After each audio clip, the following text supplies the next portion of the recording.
मंगलम भगवान वीरो मंगलम गौतमो गणी मंगलम कुंद कुंदार्यो जैन धर्मोस्तु मंगलम सर्वमंगल मांगल्यम सर्वकल्याणकारकम प्रधानं सर्वधर्माणां जैनं जयतु शासनं चिदानंद चैतन्य प्रकाशाय महीयसे नमो अनेकांत विश्रांत महिमने परमात्मने। पंचास्तिका संग्रह नाम का ग्रंथ है, आचार्य कुंद देव द्वारा रचित।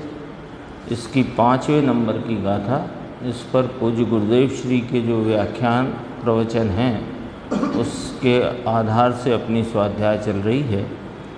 कल विषय ये आया था कि 5 अस्थिकाय द्रव्य जो कहे उनके कायत्व का स्वरूप किस प्रकार है।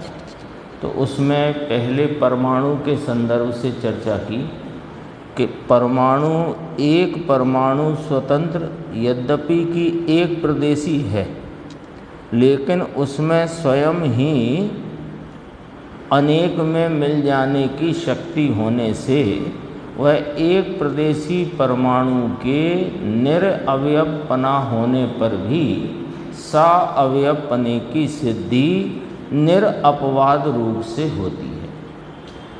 फिर आगे यह चर्चा आई कि यहाँ कोई यदि ऐसी आशंका करे कि रूपी पदार्थ जो कि अनेक परमाणुओं के स्कंद रूप हैं उनके तो विभाग किए जा सकते हैं, लेकिन जो अरूपी पदार्थ हैं जीव, धर्मास्ति, अधर्मास्ति और आकाश, ये अरूपी हैं, अमूर्तिक और अविभाज्य अखंड द्रव्य हैं।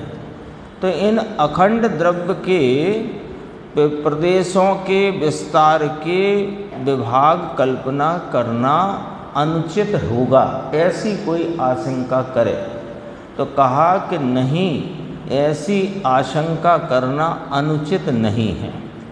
मतलब ये उनमें विभाग कल्पना करना अनुचित नहीं है। तो तुम्हारी ये आशंका निर्मूल है कि उनमें विभाग कल्पना नहीं की जा सकती।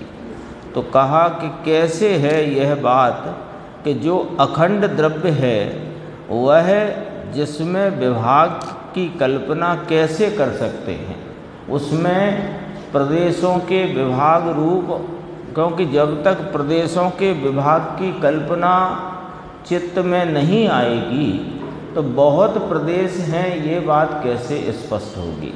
और बहुत प्रदेशीपना जब तक सिद्ध नहीं होगा तब तक कायत्व सिद्ध नहीं होता। तो इस संदर्भ में यहाँ अपन आगे बढ़ते हैं। तो 145 पेज है इसमें हिंदी में, जहाँ अपन कल पढ़ रहे थे उसके अगला पेज, कि ये लकड़ी है ना, देखो ना, ये लकड़ी हाथ में रहती थी ना गुरुदेव की लकड़ी, तो लकड़ी में जितना आकाश रोका गया है, यानी लकड़ी जहाँ है वहाँ जितना आकाश का क्षेत्र भाग है, तो उस लकड़ी प्रमाण का वह आकाश है। ऐसे ही यहाँ उदाहरण लिया ग्रंथ में कि जैसे घट जितने में रहे वह घटाकाश और बाकी का अघटाकाश, अथवा कि ये पट हो तो पटाकाश है, घटाकाश नहीं। जहाँ पर्दा है वो पटाकाश है, जहाँ घड़ा है वो घटाकाश है। तो जो घटाकाश है वो पटाकाश नहीं, जो पटाकाश है वो घटाकाश नहीं। तो दो अलग अलग आकाश की विभाग रूप कल्पना दृष्टि गोचर हुई कि नहीं हुई, ऐसा न्याय दिया यहाँ पर। जितने में घट आकाश हो उतने में पट नहीं रहता, और पट जितने में रोका हो, यानी पर्दा जितने में विस्तृत हो उसने उतने में घट ने उसे नहीं रोका, और जहाँ घट है उसको पट ने नहीं रोका। तो दोनों भिन्न भिन्न हैं। पॉइंट तो ये सिद्ध करना है कि आकाश के दो विभाग भिन्न भिन्न प्रकट दृष्टि गोचर होते हैं। हाँ, तो दोनों भिन्न भिन्न हैं। अब भिन्न भिन्न हुए तो उनमें विभाग कल्पना हो सकती है। विभाग कल्पना हो सकती है तो प्रदेश भेद की भी बात सच्ची है, और प्रदेश भेद हैं, और एक अरूपी अनंत आकाश में उसके विस्तार में बहुत प्रदेश हैं, बस कायत्व घटित हो गया। कायत्व का अर्थ है बहुप्रदेशीपना। अब देखो, यह घटाकाश है, यह अघटाकाश या कि पटाकाश है, ऐसी विभाग कल्पना देखने में आती है ही। ये कपड़ा यहाँ है और ये घट यहाँ है। ऐसा नहीं कहा जाता कि घट बढ़ता है तो कपड़ा भी बढ़ता है। क्यों? जैसे ये पर्दा लगा है और वहाँ बाजू में वो बेंच रखी है, तो ऐसा तो नहीं कि कपड़ा बढ़े तो बेंच भी बढ़ जाए। क्यों नहीं? क्योंकि दोनों के क्षेत्र न्यारे न्यारे हैं। दोनों ने आकाश में अपने क्षेत्र से आकाश के उस क्षेत्र को, भिन्न भिन्न क्षेत्र को घेरा हुआ है ना। आकाश ये तो पूरा न्याय का विषय है। प्रवचन सार में उंगली का दृष्टांत दिया है। यहाँ गुरुदेव कहते हैं दो मुनि बैठे हैं, तो एक मुनि जहाँ बैठे हैं क्या वहाँ दूसरे मुनि हैं? तो यह एक मुनि का भाग है और वह दूसरे मुनि का भाग है। एक मुनि ने जिस आकाश के क्षेत्र में अवगाहित है वो एक मुनि का आकाश, दूसरे मुनि जिस क्षेत्र में अवगाहित हैं वो दूसरे मुनि का आकाश। तो भिन्न भिन्न आकाश दिखाई दिए कि नहीं? पॉइंट ये है।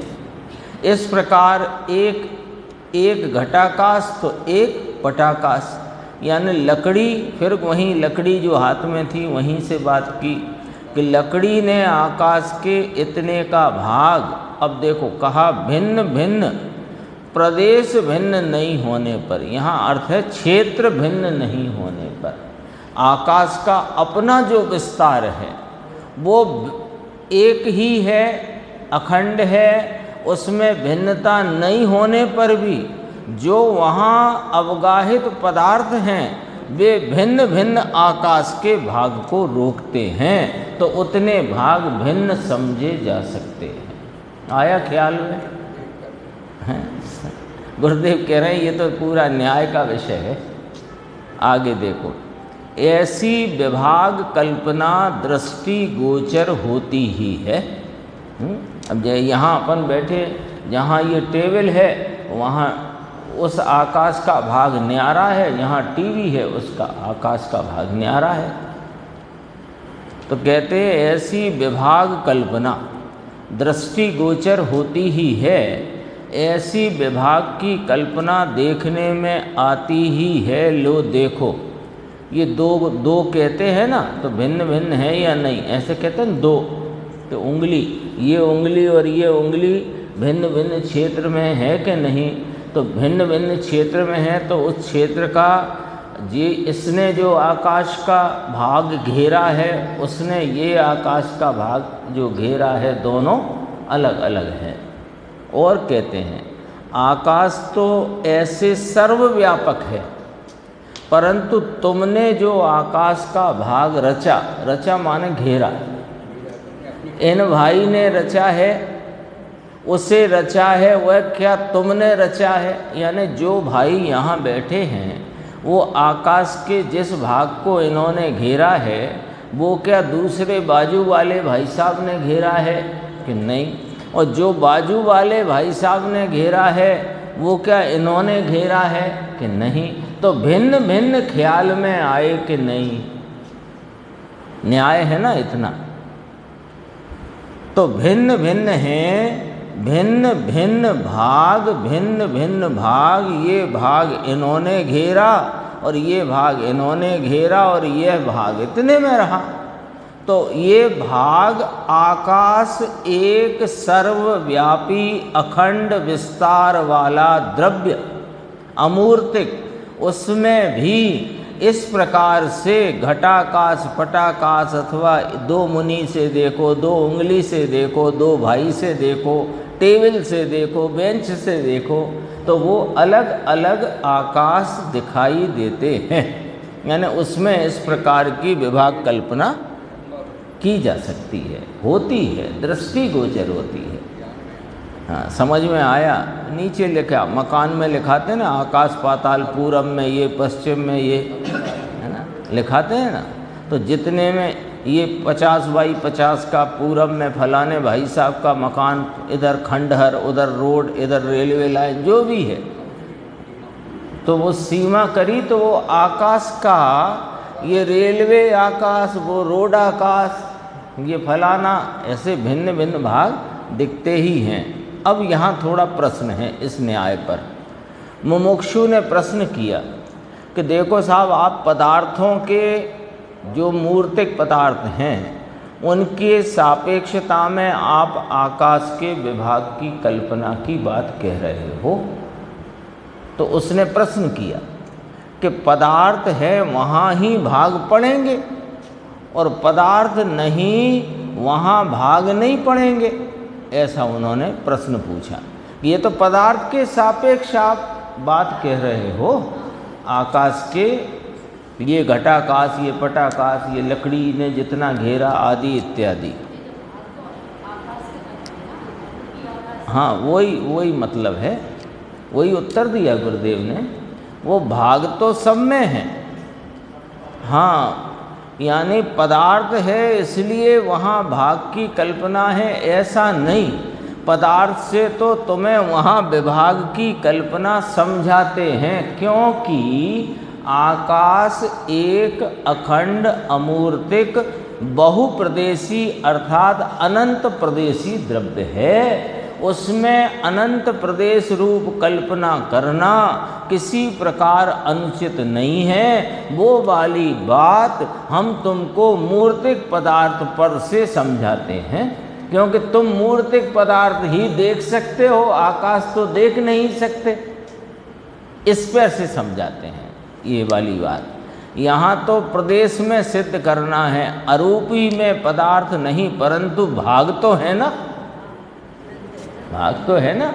अच्छा चलो, ये तो हमने कहा घटाकाश पटाकाश, पर पहले तो तुम शुरू से ये पढ़ते आए हो कि जहाँ 6 द्रव्य जहाँ एक साथ रह रहे हैं, बरत रहे हैं, वो लोकाकाश और शेष अलोकाकाश। तो ये भाग कल्पना तो तुम, हाँ, सिद्धांत ग्रंथों में पहले ही है। हाँ, अब तुम लोक के बाहर नहीं हो और ये टेबल भी लोक के बाहर नहीं है, तो हमने यहाँ से ही समझा दिया। सिद्ध भगवान भी लोक में ही है। आकाश अरूपी हैं तो वे एक में अनेक हैं, लेकिन सब अपने अपने क्षेत्र में हैं। 45 लाख योजन की विस्तार वाली सिद्ध शिला है, तो वो सिद्ध शिला के एक ही स्थान में सभी थोड़ी सिद्ध भगवान हैं। हाँ, तो एक में अनेक रहने दो, लेकिन हमें यहाँ सिद्ध भगवान की भिन्नता थोड़ी सिद्ध करना है। यहाँ तो आकाश में भेद कल्पना होती है, ये वाली बात सिद्ध करना है। अब 45 लाख योजन ऐसी चौड़ाई वाली सिद्ध शिला में क्या एक ही स्थान पे सबके सब सिद्ध है? मान लो 500 धनुष के ले लो, पहले सिद्ध एक अधिकतम। अब 500 धनुष के विचार में लेते हैं तो 500 धनुष में 50 धनुष वाले, 1 धनुष वाले, 7 हाथ वाले सभी समा गए। लेकिन और भी तो क्षेत्र है, 45 लाख योजन का है, तो वे अरूपी हैं सिद्ध भगवान। लेकिन तुम्हें हम कैसे समझाएं? रूपी से समझाएंगे, अरूपी से तो न तुम्हें सिद्ध दिखते न तुम्हें आकाश दिखता। तो सिद्ध की तो यहाँ बात करना कोई प्रासंगिक भी नहीं है, क्योंकि समझाया तो यहाँ आकाश का भाग है, उसको समझाना है। देखो गुरुदेव स्वयं फरमाते हैं। हाँ हाँ, आगे लिया ना, केवली समुद्रघात के समय लोग पूर्ण अवस्था में जीव वो अधोलोक, वो अगला न्याय आएगा अधोलोक, ऊर्ध्वलोक और मध्यलोक का, वो भी आएगा अभी न्याय। अभी तो कहते हैं अभी अपने को समझना है। आपने शेर नहीं देखा कभी, और शेर का चित्र भी नहीं देखा, शेर का वीडियो भी नहीं देखा। अब आपने पूछा शेर कैसा होता है, तो बिल्ली आपने देखी है तो उससे बता दिया। तो ऐसे आपने आकाश देखा नहीं, अरूपी को देखा नहीं, पर अरूपी में भाग इस प्रकार तो जान सकते हो कि ये जो एक रूपी पदार्थ जिस स्थान को घेरे बैठा है रहा है, वह स्थान पर दूसरा रूपी नहीं है। तो जहाँ घट है वहाँ पट नहीं, जहाँ पट है वहाँ घट नहीं। तो घटाकाश और पटाकाश दो भाग दिखे कि नहीं दिखे? तो दो दिखे, जब एक के दो दिखे तो अनंत भी दिखे। देखो यहाँ तो समझाने के लिए जिस भाग में यह रुका है, यह रुका उस भाग में हाथ नहीं, हाथ है तो नहीं, इसलिए ऐसे ये हाथ है ना, तो ये हाथ है तो ये हाथ आकाश, तो इसलिए आकाश में अविभाग एक रूप होने पर भी, आकाश अविभाज्य एक रूप अखंड द्रव्य होने पर भी वह सर्वव्यापी द्रव्य में भाग दिखते हैं, अर्थात उसके अंश भिन्न दिखते हैं। इतनी बात सिद्ध की, वे अंश तो अरूपी में भी हैं, यह बात दृष्टांत से सिद्ध करके घटाकाश और पटाकाश के भिन्न भिन्न अवयव हैं। तो आकाश अवयवी है और उसमें प्रदेश रूप अवयव अनंत हैं, ये बात यहाँ सिद्ध करते हैं। समझ में आया? ये सिद्ध करना है, बस इतनी बात है। ये देखने में आता ही है, ऐसा कहा ना, ये घटाकाश है, ये अघटाकाश है, ये यानी घटाकाश नहीं ऐसा लो, या पटाकाश है ऐसा लो। ऐसी विभाग कल्पना, ये गलत छपा है, अविभाग नहीं है वो, पहले भी मैंने एक जगह तो ठीक किया। विभाग कल्पना दृष्टि गोचर होती ही है। यदि वहाँ कथनचित विभाग की कल्पना न की जाए, अब उसको न्याय को प्रस्तुत करते हैं कि चलो हमने तुम्हें बताया घटाकाश पटाकाश, तो आकाश में भिन्नता भेद पड़ते हैं कि नहीं पड़ते, बात पकड़ में आई कि नहीं आई? तो कह रहा है, तो वो सामने वाला यदि ये कहे कि हम नहीं मानते कथनचित विभाग कल्पना को, हम नहीं मानते, तो कहा ऐसे संलग्न रूप से कोई विभाग नहीं है। ये लिखा देखो गुरुदेव ने, ऐसे संलग्न रूप से नहीं। संलग्न माने वह एक आकाश को अखंड अविभाज्य रूप से देखो तो कोई विभाग नहीं है, पर कथनचित उसमें प्रदेश रूप विभाग हैं। यदि वे प्रदेश रूप से कथनचित विभाग ना माने जाएं तो जो घटाकाश है वही सर्वथा अघटाकाश होगा अथवा पटाकाश होगा। यदि आप प्रदेश रूप कल्पना, प्रदेश भेद की कल्पना कथनचित न देखो, कथनचित लिया, कथनचित वह अखंड एक रूप है, उसमें कोई विभाग होता नहीं, पर कथनचित उसमें विभाग किए जाते हैं। और तुम वे कथनचित होते हुए प्रदेश विभाग रूप अंश से होने वाले विभाजन को स्वीकार ही नहीं करोगे, तो फिर हमें ये बताओ, जहाँ घटाकाश है क्या वही पटाकाश है? जहाँ ये बेंच रखी है क्या वहीं आपकी कुर्सी है? और जहाँ आपकी कुर्सी है क्या वहीं बेंच है? तो ये दो अलग अलग हिस्से नक्की हुए कि ना हुए? भेद हो गए। दो भेद पड़े तो अनंत भेद पड़ जाएंगे। निर्विभाग जितने अंश हो सकते हैं उतने भेद पड़ जाएंगे।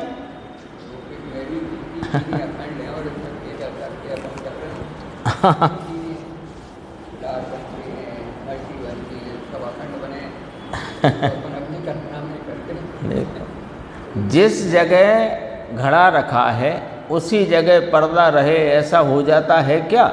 ऐसा है नहीं। दोनों आकाश भिन्न भिन्न हैं। हाँ, कथनचित अर्थात अवयव होने पर भी, अवयव नाम उसके अंश, निर्विभाग अंश, प्रदेश रूपी अंश, अवयव होने पर भी इस प्रकार से भाग पड़ते हैं।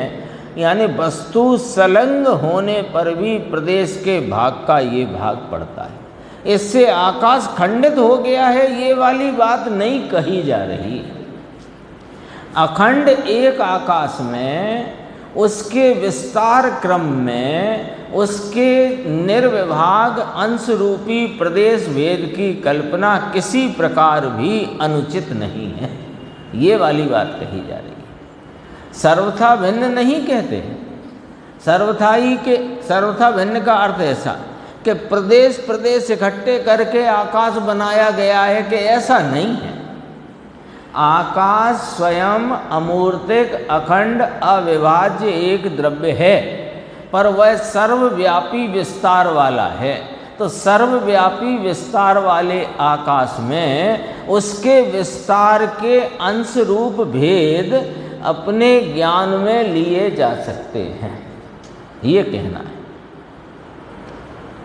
वह जो घटाकाश है, ये न्याय रखा है, जो घटाकाश है वह सर्वथा अघटाकाश हो या पटाकाश हो, यह तो इष्ट यानी कि मान्य नहीं है।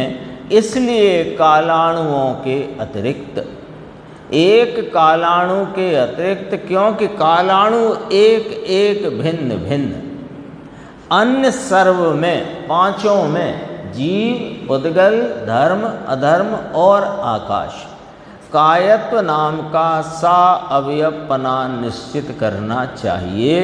देखो, अवसयम का अर्थ है निर्णय करना चाहिए, है ना, ये लिया है। कायत्वारभ्यम सा अवयवत्वम अवसेयम, इन सभी पांच द्रव्यों में कायपना है ऐसा निर्णय करना चाहिए, आचार्य भगवान ने कहा।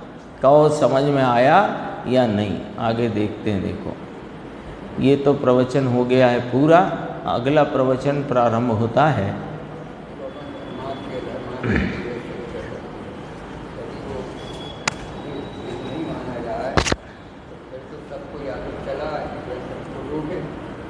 भाई, धर्मास्ति भी एक अखंड द्रव्य है, अरूपी है। यदि उसमें प्रदेश भेद नहीं मानो तो फिर उसके विस्तार को लोकाकाश प्रमाण कैसे कहा? आकाश तो चलो सर्वव्यापी है और उसमें घटाकाश पटाकाश से सिद्ध किया। अब धर्मास्ति है, वह कितना है कि लोक प्रमाण असंख्यात प्रदेशी, ऐसे ही कहा। तो ये लोक प्रमाण असंख्यात प्रदेशी की बात कैसे हुई यदि उसमें प्रदेश भेद नहीं हो सकते? तो यदि उसमें प्रदेश भेद को ज्ञान में, चित्त में नहीं लिया जा सकता हो, तो फिर ये धर्मास्ति लोक प्रमाण असंख्यात प्रदेशी है। अनंत प्रदेशी कह रहे हो तो है ही नहीं, तो कैसे कह दें? तो असंख्यात, तो धर्मास्ति अधर्मास्ति असंख्यात प्रदेशी और आकाश अनंत प्रदेशी, ये बात प्रदेश रूप भेद कल्पना नहीं की जाए तो फिर कैसे होगा बताओ? अभी तो धर्मास्ति अधर्मास्ति के लिए दूसरा न्याय सामने रखेंगे। देखो, सबके न्याय रखे यहाँ पर। परमाणु के संदर्भ से न्याय रखा कि वो एक प्रदेशी व्यक्ति रूप होने पर भी उस एक प्रदेश विस्तार वाले परमाणु में निरअवयव होने पर भी सा अवयव होने की शक्ति होने से वो एक परमाणु ही सा अवयव भाव की को सिद्ध करते हैं। तो सा अवयव माने कायत्व बना, तो एक परमाणु भी काय स्वरूप है, अस्थि काय, अस्थि तो है ही, काय स्वरूप है। और आकाश के संदर्भ से घटाकाश पटाकाश का न्याय आया। अब आगे चलेंगे तो वह है, तो इसमें इस न्याय में घटाकाश पटाकाश के न्याय में भी धर्मास्थि अधर्मास्थि का कायत्व सिद्ध हो जाता है, जीव का भी हो जाता है, पुद्गल का भी हो जाता है ना। लेकिन और एक न्याय रखते हैं, उसमें सत की भी सिद्धि करेंगे और कायत्व की भी सिद्धि करेंगे। यहाँ अब दूसरे प्रकार से सिद्ध करते हैं। पेज नंबर आ गया 149। हाँ, नया प्रवचन है, प्रवचन नंबर डला है 8, प्रवचन नंबर 12, 2 लिखे हैं, धारावाही प्रवचन नंबर 8, प्रवचन। हाँ, तो ये 63 में जोड़े गए हैं और 69 में 63 का जोड़ा गया है, उस अपेक्षा से 12 नंबर का प्रवचन है ये। चलो 149। यहाँ अब दूसरे प्रकार से सिद्ध करते हैं, अब नया न्याय। और क्या कह कर के कहते हैं आचार्य अमृतचंद्र भगवान कि उनकी नाम 5 अस्थि काय द्रव्यों की जो 3 लोक रूप निष्पन्नता नाम रचना, अर्थात 5 पदार्थ 3 लोक में व्याप्त हैं, वह भी उनका अस्थि कायपना अर्थात अस्थिपना और कायपना सिद्ध करने के साधन रूप से कही गई है। देखो, जो यह एक लोकाकाश, उसमें ऊर्ध मध्य और अधोलोक ऐसी 3 विभाग रूप जो चर्चा जो जिनेंद्र परमात्मा की वाणी में कही, वह 5 अस्थि काय द्रव्यों के अस्थिपने को और कायपने को सिद्ध करने के प्रयोजन से कही गई है। जरा सूक्ष्म बात है ना ये, तो अवयव रूप से तो सिद्ध कर दिया, अब क्षेत्र के भाग रूप से कायपने की सिद्धि करते हैं। इसमें अपन नीचे देखना, देखो, ऊर्ध अधो मध्य 3 लोक के, ऊर्ध लोक, अधोलोक और मध्यलोक, इन 3 लोक के उत्पात व द्रव्य वाले भाव, यानी नई अवस्था उपजे, पुरानी व्यय हो और ध्रुव रूप से कायम बना रहे, जाति बनी रहे, मतलब वह द्रव्य उस रूप ही कायम रहे। ऐसे भाव के जो 3 लोक के विशेष स्वरूप हैं, ये 3 लोक के विशेष हैं। 3 लोक कहा ना, तो 3 लोक वह सामान्य क्षेत्र, और उसके विशेष कौन कि ये 5 अस्थि काय द्रव्य, कालाणु भी है लेकिन यहाँ प्रकरण में अभी अस्थि काय की बात है। 3 लोक के विशेष स्वरूप हैं, 3 लोक सामान्य और उत्पाद व ध्रुव वाले भाव, यानी कि वे जीव पुद्गल धर्म धर्म और आकाश द्रव्य जो 3 लोक के विशेष स्वरूप हैं, वे भवते हुए माने परिणमते हुए 5 पदार्थ कौन से कि आत्मा पुद्गल धर्मास्थि अधर्मास्थि आकाश, ये परिणमते होते हुए अपने मूल पदार्थों का गुण पर्याय युक्त अस्तित्व सिद्ध करते हैं। इनकी अस्थि, पहले अस्थिपना और कायत्वपना 2 शब्द है ना, अपन ने परसों नरसों बात की थी, जीवास्थि काय, तो जीव अस्थि और काय 3 बातें हुई। जीव माने ज्ञान दर्शन स्वरूपी जो पदार्थ जीव, उसकी है सत्ता अस्थि और वह है बहुप्रदेशी, सो वह है काय। तो जीव की अस्थि और जीव का कायत्व, पुद्गल की अस्थि पुद्गल का कायत्व, धर्मास्थि अधर्मास्थि और आकाश की अस्थि और उनका कायत्व। तो पहले इस पैराग्राफ में अस्थिपना सिद्ध करते हैं कि वे 5 पदार्थ इस 3 लोक में परिणमते हुए उत्पाद व द्रव्यता के भाव से परिणमते हुए, उत्पाद व से परिणमते हैं और अपने स्वभाव स्वरूप जाति से ध्रुव रहते हैं, तो वे अपने मूल पदार्थ का गुण पर्याय युक्त अस्तित्व सिद्ध करते हैं। ये परिणमते हुए जीव, धर्म, अधर्म, आकाश और पुद्गल, परिणमते हुए उनके मूल पदार्थों का, मूल पदार्थ माने जीव, जीव रहता हुआ, पुद्गल, पुद्गल रहता हुआ, ये मूल पदार्थ। तो मूल पदार्थों का गुण और पर्याय युक्त उत्पाद व ध्रुव कहा ना, अर्थात गुण पर्याय सहित पने का अस्तित्व सिद्ध करते हैं। 3 सूत्र यहाँ याद कर लो। उत्पाद व ध्रुव युक्तम सत, सत द्रव्य लक्षणम और गुण पर्यायवत द्रव्यम। तीनों आ गए। उत्पाद व ध्रुव युक्तम सत, सत द्रव्य लक्षणम और गुण पर्यायवत द्रव्यम। 3 लोक के भाव, भाव माने पदार्थ, 3 लोक के पदार्थ सदैव कथनचित सदृश रहते हैं।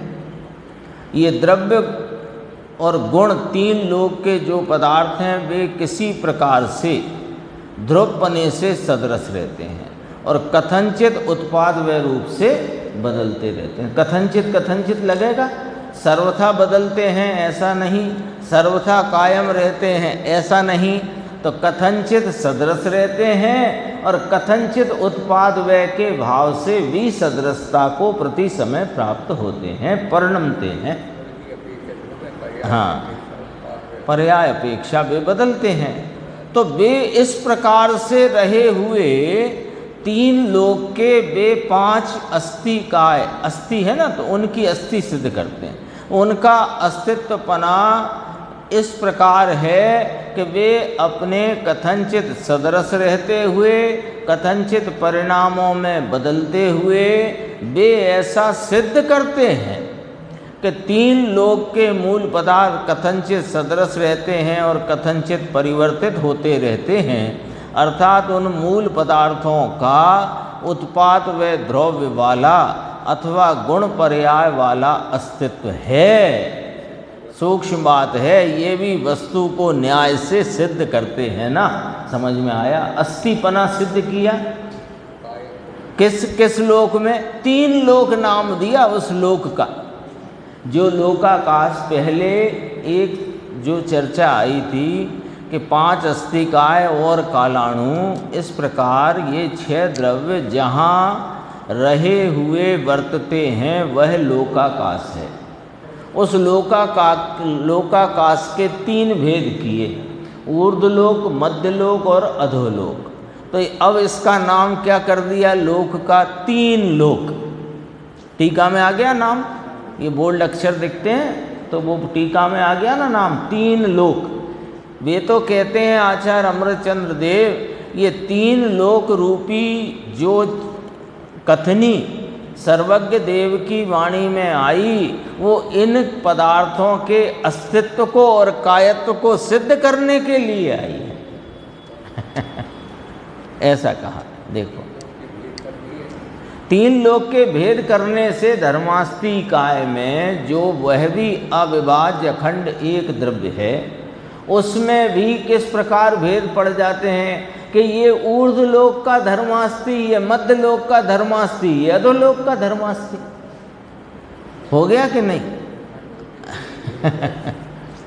तो ऐसे भेद पड़ जाते हैं, दिखते हैं, ज्ञान में आते हैं, समझ में आते हैं, स्वीकार होते हैं। इस हिसाब से अविभाज्य अमूर्त द्रव्य भी, उनके भी विस्तार क्रम के अंश भेद, प्रदेश भेद, जो उनकी कल्पना यानी प्रदेश भेद का उस प्रकार जानना, वह अनुचित नहीं है। सिद्ध तो ये करना है। आगे चलते हैं, पेज आएगा 151। अब यहाँ दूसरे प्रकार से कहते हैं, समझ में आया। अभी अपन ने टीका की पंक्तियाँ पढ़ी थी ना, अब इसमें गुरुदेव का देखो। ऊर्ध्व, अधो और मध्य 3 लोक में रहे हुए पदार्थ उत्पाद व ध्रुव वाले भाव हैं, इसलिए उसे अस्थिपना है।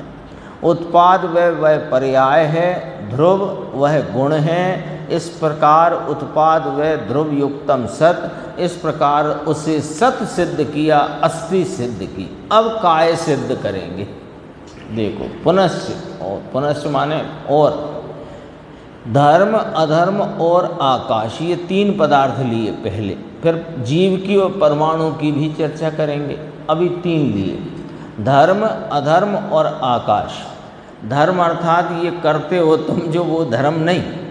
14 राजू लोक में एक धर्मास्ति नाम का पदार्थ है, एक अधर्मास्ति नाम का पदार्थ है, अरूपी, और आकाश ये भी अरूपी। ये प्रत्येक पदार्थ ऊर्ध्व अधो मध्य ऐसे लोक के 3 विभाग रूप से परिणमित होने से, बोलो ये भी उत्पाद व द्रव्य वाले हैं, ये तो सिद्ध कर ही दिया है ना।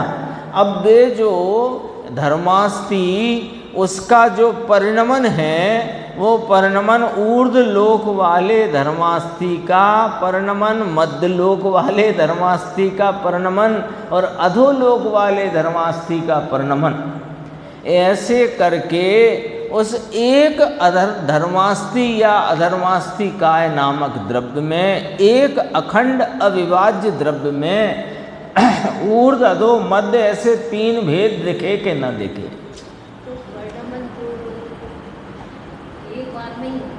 एक में हुआ, लेकिन ऊर्ध्व लोक में जो धर्मास्ति है वो परिणमित है कि नहीं? अरे एक ही साथ है, पर उसे ऊर्ध्व लोक वाला धर्मास्ति का परिणमन कह सकते हैं कि नहीं? ये तो समझाने की बात है। यहाँ कुछ हाँ, तो एक प्रदेशी मानो तो कायत्व सिद्ध नहीं होता, और आकाश अनंत प्रदेशी है, ये सिद्ध नहीं होता, और आकाश अनंत प्रदेशी सिद्ध नहीं होगा तो अन्य द्रव्य उसमें कैसे रहे हैं, ये कैसे सिद्ध होगा? हाँ, उनने का पुद्गल में तो ठीक है, जोड़ जोड़ के दिखता है, टुकड़े टुकड़े दिखते हैं, पर अमूर्तिक में कैसे माने? उसके लिए ये न्याय होते हैं, है ना। जैसे एक लंबा खजूर का पेड़ है और मान लो किसी मकान के आगे है, तो 3 मंजिल का मकान है, तो तीसरी मंजिल का खजूर हिल रहा है, ऐसे कहने में क्या दिक्कत है? और दूसरी मंजिल का नहीं हिल रहा है, हिल तो पूरा ही रहा है। हाँ हाँ, तो अब अलोकाकाश भी परिणम रहा है, तो उसके लिए अब जब काल की चर्चा आएगी आगे की गाथाओं में, तब ये चर्चा आएगी कि अलोकाकाश में काल द्रव्य कालाणु नहीं, तो वहाँ परिणमन कैसे? निमित्त ही नहीं है वहाँ परिणमन का, वर्तना का निमित्त नहीं। तो कहा वह अखंड एक है, यहाँ वर्तता है सो वहाँ वर्तता है। ये तो न्याय होते हैं। न्याय को तो गुरुदेव ने कहा ना, आज अपन ने पढ़ा, ये तो न्याय के विषय हैं। देखो आप थे नहीं ना यहाँ, टीका में बहुत इसका स्पष्टीकरण आ गया है। ये प्रत्येक पदार्थ ऊर्ध्व अधो मध्य ऐसे लोक के 3 विभाग रूप परिणमित होने से प्रत्येक पदार्थ के, सुनो अब, प्रत्येक पदार्थ के लोक की अपेक्षा से 3 भाग पड़ते हैं। लोक के 3 भाग पड़े कि नहीं पड़े? तो लोक की अपेक्षा से प्रत्येक पदार्थ के 3 भाग पड़ गए। ऊर्ध्व लोक का धर्मास्ति, मध्य लोक का धर्मास्ति, अधोलोक का धर्मास्ति, ऊर्ध्व लोक का अधर्मास्ति, और ऊर्ध्व लोक का लोकाकाश, मध्य लोक का लोकाकाश, अधोलोक का लोकाकाश। 3 भेद पड़े कि नहीं पड़े? यहाँ लोक के भाग की अपेक्षा से कायत्व सिद्ध करते हैं। ऊर्ध्व अधो मध्य ऐसे लोक के 3 भाग हैं, उन 3 भाग की अपेक्षा से 5 पदार्थों का कायत्व सिद्ध करते हैं। देखो समझ में आया इसमें क्या? इसमें समझाते हैं, लो ये कहा, फिर समझे क्या? इसे समझ में आए क्या? मूल बात कही ना, गुरुदेव कहते हैं इसमें समझाते हैं। तो क्या समझाते हैं वो समझो। रास्ता समझने का ये है कि जिस रीति से आचार्य परमात्मा, टीकाकार आचार्य भगवान, उसके व्याख्याकार ज्ञानी विद्वान जिस प्रकार से हमें समझाते हैं पहले उस प्रकार से समझने का भरपूर प्रयत्न करो। फिर नहीं समझ में आए, वो बात में कहीं आशंका हो, बैठती नहीं हो, तो घर में विचार करो, फिर उसमें प्रश्न उपस्थित करो, फिर अपन चर्चा करेंगे। तो वो तो रीति ठीक है ना, यही कहना है। ये गुरुदेव नीचे कहा ना, ये कहा फिर समझे क्या, इसे समझ में आया क्या, मूल बात कह दी है, इसको इसी रीति से समझो। देखो नीचे इसी पेज के नीचे छोटी सी पंक्ति से यहाँ शुरू करते हैं। यह ऊर्ध्व अधो मध्य ऐसे लोक के 3 विभाग रूप से परिणमित होने से देखो, उसमें उत्पाद व्यय के भवते नाम परिणित होने से, यहाँ 3 भाग रूप से परिणमित होने से उनके कायत्व नाम का सा अवयवपना है, ऐसा अनुमान किया जा सकता है। एक धर्मास्ति एक अधर्मास्ति और लोकाकाश, अभी तो लोक में विभाग किए तो लोकाकाश लेंगे, तो वो है आकाश का ही भाग, तो एक इतना भाग तो सारा भाग, तो इनमें सावयवपना, सावयव का अर्थ है कि उसमें विस्तार क्रम के जो अंश रूप प्रदेश भेद हैं, ऐसा सा अवयवपना उसका यहाँ अनुमान किया जा सकता है। सा अवयवपना है, नीचे नोट देखो, लोक का ऊर्ध्व भाग, अधो भाग और मध्य भाग, ऐसे 3 भाग हैं। तो ये फिर ऊर्ध्व लोक का आकाश भाग पड़ गया ना, भाग पड़ा कि नहीं पड़ा। ऊर्ध्व लोक का आकाश, ऊर्ध्व लोक का आकाश भाग देवानुप्रिया भावनगर गए लगते हैं। ये अधोलोक का आकाश भाग और ये मध्य लोक का आकाश भाग, ऐसे 3 भाग पढ़ सकते हैं। 3 भाग पढ़े, इसलिए 3 पढ़े सो बहुत भाग वाला, और थोड़ा बहुत भाग वाला कायत्व सिद्ध हो गया। थोड़े भाग तो बहुत भाग, बहुत भाग तो बेभाग का क्या नाम, कि निर्विभाग यानी निरंश रूप तक भाग करो तो प्रदेश आ गया। और एक प्रदेश के बहुत प्रदेश के बहुत प्रदेश तो सावयवपना, जब 3 है तो उसी में सावयव हो गया। समझ में आया। और देखते हैं अपन आगे 153। इसी प्रकार धर्म नाम धर्मास्ति, ये ऊर्ध्व धर्मास्ति, पूरे लोक में एक धर्मास्ति है ना, यह ऊर्ध्व धर्मास्ति, ये मध्य धर्मास्ति, ये नीचे भी धर्मास्ति। तो उसके भी 3 भाग लोक की अपेक्षा से कितने भाग पड़ गए धर्मास्ति के? 3 भाग पड़ गए ना भाग। उसका प्रश्न था कि अरूपी में क्यों भाग करते हो, अथवा भाग की कल्पना करना अनुचित है, ऐसी आशंका रखी उसने। तो कहा कि नहीं, उसमें भाग की कल्पना करना अनुचित नहीं है, उसको समझो। ऊर्ध्वलोक, अधोलोक और मध्यलोक, ऐसे लोक के 3 भाग बने कि न बने, हैं कि नहीं? तो हैं तो वो एक धर्मास्ति, उसके ऊर्ध्व का धर्मास्ति, मध्य का धर्मास्ति और अधोलोक का धर्मास्ति। 3 हुए तो अवयव हो गए, बस न्याय से बात सिद्ध हो गई। जब 3 हो गए तो असंख्य भी हो जाएंगे। अवयव हुए तो भाग पड़े, तो तीनों अवयव वाला जो सा अवयव है, 3 अवयव सो सा अवयव, अवयव नहीं सो निरअवयव, एक प्रदेशी, ऐसा उसका धर्मास्ति का कायपना भी सिद्ध हुआ। इसी प्रकार अधर्म अधर्मास्ति 14 ब्रह्मांड में, 14 ब्रह्मांड माने 14 राजू उतंग जो लोक है, उसको गुरुदेव 14 ब्रह्मांड बोलते हैं। भगवान केवली परमात्मा ने देखा एक अधर्मास्ति द्रव्य, उसके 3 भाग कहे, ऊर्ध्व अधर्मास्ति, मध्य अधर्मास्ति और अधो अधर्मास्ति। ये 3 भाग पढ़कर 3 अवयव रूप, 3 भाग रूप सिद्ध हुए। तो 3 अवयव एक समुदाय, 3 अवयव का एक समुदाय, ऐसा उस एक का कायत्व सिद्ध हुआ। 3 अवयव का एक द्रव्य, तो एक द्रव्य के विस्तार के 3 अवयव, तो 3 अवयव में सा अवयव, अवयव सहित तो उसका कायत्व सिद्ध हो जाता है। कौरति भाई इसमें समझ में आता है इसमें घर्षण पड़े ऐसा कुछ नहीं। घर्षण माने इसमें तकलीफ पड़े समझने में, ऐसा कुछ नहीं। सीधी सादी भाषा है, सरल भाषा है, कोई कठिनाई कहाँ है ना। एक ही मकान के ऊपर नीचे 3 मंजिल हों तो एक मकान में कि एक ही दीवार है, पीछे की अंदर भले कितनी ही दीवार बनाई हो, पर पीछे की एक दीवार देखने गए अपन 3 मंजिल मकान की, तो उस एक ही दीवार में ये तीसरी मंजिल वाली है, ये बीच वाली है, ये पहली वाली है, ऐसा और देखो इसमें थोड़ा सा और है, पेज नंबर आ गया है 154। प्रत्येक जीव को भी, प्रत्येक जीव, अब धर्मास्ती अधर्मास्ती आकाश की बात हो गई, अब जीव की करेंगे और पुद्गल की करेंगे। ये विषय इस प्रकार से यहाँ कायत्वपने का अस्तित्वपना सिद्ध किया, कायत्वपना सिद्ध किया।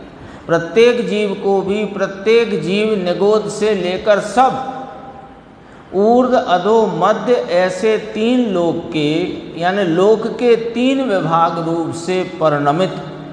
एक ही जीव 3 लोक में कैसे परिणमित होता है कि सुनो, लोक पूर्ण अवस्था रूप व्यक्ति की शक्ति का सदैव सद्भाव है। लो हाँ, वो कोई जीव को केवली समुद्घात होता है, तब उसके आत्मा के असंख्य प्रदेश लोक पूर्ण रूप से पूरे 3 लोकों में व्याप्त हो जाते हैं। तो उस जीव में ऐसी शक्ति है, तभी तो ऐसी प्रकटपने रूप पर्याय की व्यक्तता होती है। हाँ, ये अभव्य को भी लेना शक्ति रूप से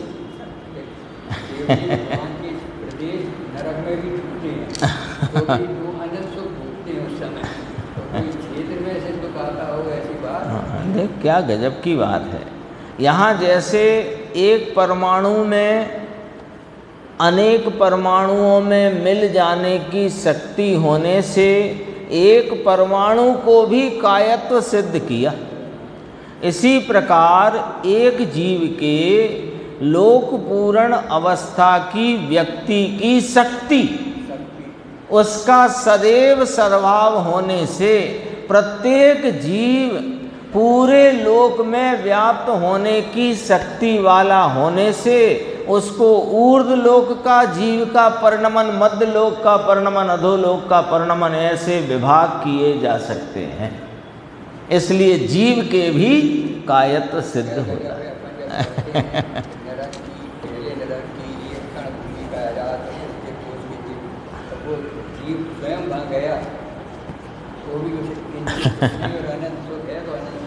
अभी अपना जो कर्ता कर्म वाला प्रकरण चल रहा है ज्ञान गोष्ठी में, उसमें एक प्रश्न आएगा कि असाता कर्म से दुख होता है क्या, है ना। लोग सामान्य कहते हैं कि रोग आ गया इससे दुखी हूँ, तो समझदार उसे कहते हैं कि रोग से नहीं, तुम अपनी असाता से दुखी हो। फिर और समझदार वस्तु तत्व के जानने वाले, मात्र शास्त्र के जानने वाले नहीं, वस्तु तत्व को जानने वाले वे कहते हैं कि तुम असाता से दुखी नहीं हो। असाता के निमित्त से जो संयोग उपस्थित हुआ है, उस संयोग में तुम्हारा जुड़ान करने से तुम दुख का अनुभव करते हो, तो दुखी तुम अपने से हो, किसी अन्य से नहीं। ये पॉइंट आएगा उसमें कर्ता कर्म अधिकार।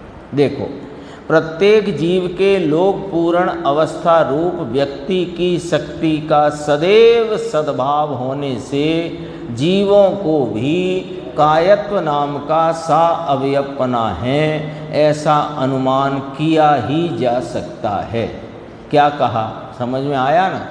इसमें निगोद से लेकर सब ले लिए, भव्य ले लिए, अभव्य ले लिए, जितने जीव हैं जगत के, सबके लोक पूर्ण होने की शक्ति का सदैव सद्भाव है। आगे चलते हैं 156। ऐसा ही वस्तु का अनादि का स्वभाव किसी ने किया नहीं। लोक पूर्ण अवस्था की व्यक्तता होए ऐसा किसी ने सेटिंग करी है कि ना ना वस्तु का स्वभाव ऐसा है, किसी से बना नहीं, वस्तु स्थिति है, ऐसी भगवान ने केवल ज्ञान में बतलाई है। अब इतने विकल्प से ये लिखा गया, उसे समझने वाले को समझने की दरकार नहीं, है ना। ये केवल ज्ञान में बात आई। आचार्य भगवंतों ने जगत के जीव इस वस्तु व्यवस्था को समझें, ऐसे विकल्प के रूप में उनको जो विकल्प उपस्थित हुआ उसकी पूर्ति में ये लोग समझें, इस दरकार से लिखा। हाँ, अभी तो बहुत टाइपिंग होती है, टक टक टक टक। पहले तो कैसे लिखते थे? कांटों से, ताड़ पत्रों पे। सरल था क्या काम? लेकिन बस इतना एक परिणाम विकल्प अंदर कि जगत के जीव सर्वज्ञ कथित वस्तु व्यवस्था को समझें। अब समझने वाले को समझने की दरकार नहीं, दूसरे मुझे समझा दें। अरे तो यह समझाने के लिए लिखा है या कि नहीं? तो इसे प्रयास तो दूसरा समझे वह कहे, यानी प्रयास तो खुद कहे दूसरा समझे, वो प्रयास करके समझाने का करे भले, लेकिन वह कहे मुझे समझ में नहीं आता तो ये व्यर्थ गया ना प्रयास। अरे वह समझेगा दूसरा इस प्रकार से, किस प्रकार से कि अपनी समझ से दरकार होगी, समझना चाहेगा तो समझेगा। ऐसा लोक व्यापी केवली समुद्घात के समय जीव को त्रिलोक व्यापी अवस्था होती है। देखो यहाँ 3 लोक लेना, लोक व्यापी मत लेना, क्योंकि यहाँ 3 भेद करके बात करी है। त्रिलोक व्यापी अवस्था होती है, अवस्था हो लोक प्रमाण होती है। उस समय यह ऊर्ध्व लोक का जीव भाग पहले तो प्रदेश सिद्ध हो गए हैं, पहले कर दिया गया है, लेकिन ये लोक के भाग से भी जीव का कायत्वपना सिद्ध करते हैं। ये अलोकपना लिखा है, ये नहीं, लोक के भाग से भी जीव का कायत्वपना सिद्ध कर। ये ऊर्ध्व लोक का जीव भाग, ये अधोलोक का जीव भाग। पूरे लोक प्रमाण जीव जब होता है ना, तो मध्य लोक का जीव भाग, ऐसे विभाग एक जीव में। कैसा जीव? उत्पाद व द्रव्य युक्तम वाला जीव। तो परिणमता जीव लिया, क्योंकि सत की सिद्धि तो उत्पाद व द्रव्य से की। तो परिणमता जीव, ऐसी त्रिलोक व्यापी अवस्था की शक्ति तो, त्रिलोक व्यापी अवस्था की शक्ति तो जीवों में सदा है।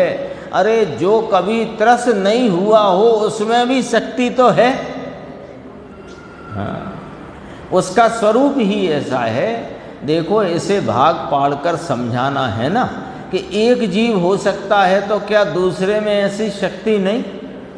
व्यक्त रूप से भले ना हो, अनादि से अनंत काल तक कोई जीव इस लोक पूर्ण अवस्था से परिणमित ही ना हो, तो भी शक्ति तो है। ये मध्य लोक का जीव भाग, ये ऊर्ध्व लोक का जीव भाग, ये अधोलोक का जीव भाग, ऐसा विभाग किया जा सकता है। थोड़ा सा और है, ये पूरा होगा। पुद्गलों में भी ऊर्ध्व अधो मध्य ऐसे लोक के विभाग रूप परिणित महास्कंदपने की प्राप्ति की व्यक्ति वाले। देखो पहले एक परमाणु में शक्ति कही थी कि उसमें अनेक परमाणुओं से मिलने की शक्ति स्वयमेव है, इसलिए वह कायत्व या सा अवयवपना एक परमाणु पर भी घटित होता है। अब वे परमाणु इकट्ठे होकर के महास्कंद रूप भाव को प्राप्त हुए, यानी पूरे 3 लोक के बराबर का स्कंद है महास्कंद। प्रत्येक परमाणु महास्कंद में व्याप कर रहने की शक्ति वाला है, उसमें शक्ति है। वह तो महास्कंद है पूरे 14 ब्रह्मांड प्रमाण, यानी 14 राजू लोक प्रमाण। पुद्गल का एक महास्कंद भिन्न है। उस महास्कंद के 3 भाग पड़े। ऊर्ध्व का महास्कंद, मध्य का महास्कंद, ये अधोलोक का महास्कंद, पूरे 14 ब्रह्मांड प्रमाण महास्कंद का बड़ा पिंड है। इस प्रकार यहाँ इसमें लिया देखो, शक्ति वाले होने से, महास्कंद लोक प्रमाण शक्ति वाले होने से उन्हें भी वैसी कायत्व नाम की सा अवयवपने की सिद्धि है ही। यहाँ तक चर्चा आई। फिर और भी चर्चा इसमें गुरुदेव ने ली, थोड़ी सी ये और है, देखो यहाँ पूरा हो जाता है अपना। ये एक 3-4 पंक्तियाँ हैं, देखो।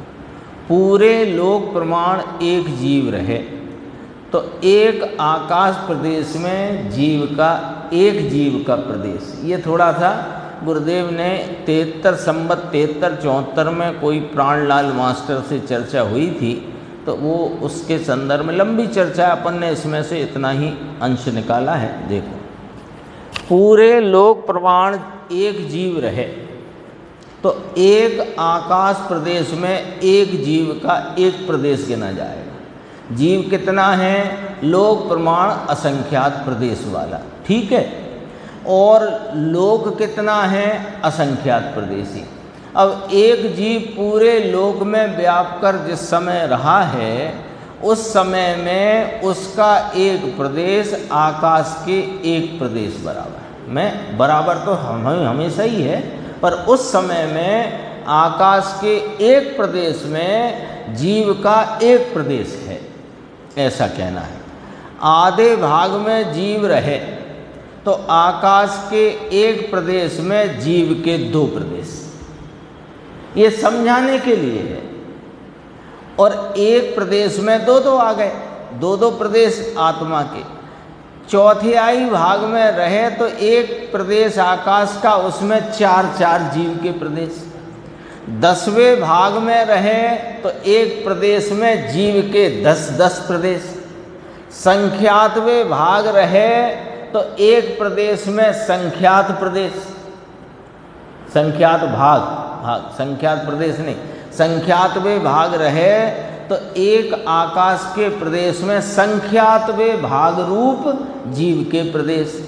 और ये अभी असंख्यातवें भाग में है, तो असंख्यात प्रदेश में एक जीव है, तो वह लोक के असंख्यवें भाग में है। इसलिए एक एक प्रदेश और उसका माने जीव का असंख्यवां भाग आ गया है। ये चर्चा भी यहाँ शामिल करी थी। तो ये अपनी 5वीं गाथा की चर्चा पूर्ण हुई। आगे 6वीं गाथा प्रारंभ करें।